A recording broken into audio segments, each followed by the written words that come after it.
All right, this video comes to you from the 165-foot level of the Columbia Mine #2 shaft. Matt down here, and I've just finished building this ladder, dragging the ladder down here. Now Matt's tying it wonderfully in place, and it's going to give us access to this level now, coming up to the rails where the old station used to be. And as you can see, the fire damage was pretty bad in here. This is one of the two burn shafts on the complex. What happens when you get, idiots doing stupid stuff. It wasn't an accident. So walking a little bit down this tunnel here,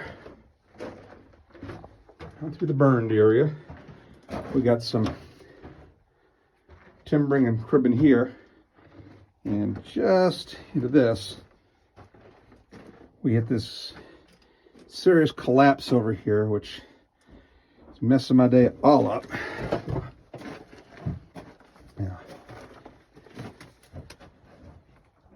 Not going to do a whole lot with it right now until we can get in here and do a proper evaluation and shore some of this stuff up. But if you get right past the collapse, let me turn my light off for a second. You can see daylight coming down right over there. That's coming down to the Sarlacc pit, or the ant trap shaft, about 100 feet down on an incline. So if I can find a way to shore this and clear that shaft out, I'll have another access manway down. And on the other side of the, right over here, that shaft continues on down. What the ant shaft was the old Columbia Mine originally, and it goes down, God only knows how far.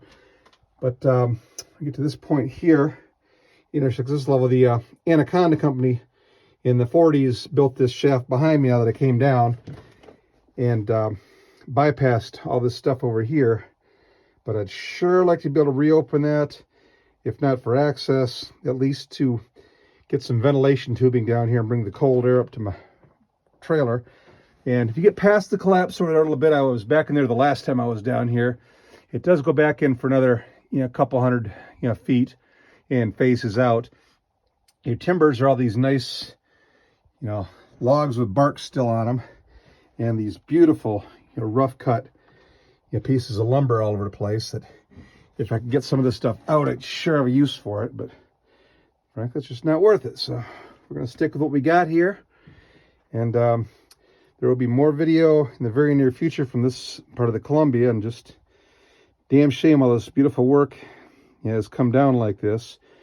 But with any luck, God willing, the creek don't rise, we can get back in here and clear some of the rock above this stuff, and reset some of these timbers and stabilize this passage, and really make the Columbia a lot more accessible and user-friendly to everybody. So we'll see what we see.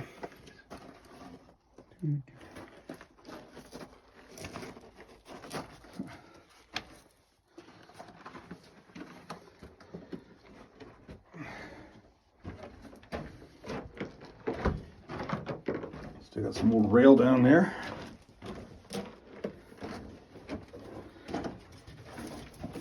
And Matt. We got Matt. And there's our shaft.